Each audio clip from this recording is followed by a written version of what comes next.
আসসালামু আলাইকুম বন্ধুরা। বন্ধুরা, যাদের জমি আছে, জমা আছে, তাদের জন্য দুটোই গুরুত্বপূর্ণ উপদেশ নিয়ে এসেছি, শুনে যাবেন।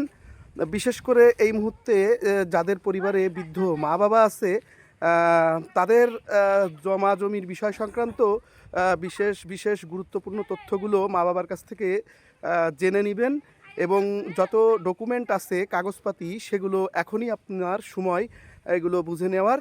নয়তো দেখা যাচ্ছে অনেক সময় হয় কি, অনেকে আছেন কাজের ব্যস্ততায় জমা জমি কাগজপাতি কোথায় আছে, কিভাবে আছে, পরবর্তীতে কিন্তু একটা হ্যাম্পার হয়ে থাকে।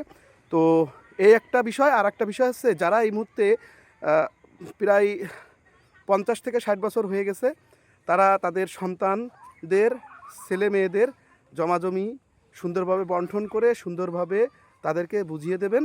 এটা হচ্ছে সবথেকে ভালো, কারণ বর্তমানে খুব সমস্যা হচ্ছে এই জমাজমি নিয়ে। তো আমার উপদেশটি ভালো লাগলে অবশ্যই অবশ্যই শেয়ার করে যাবেন।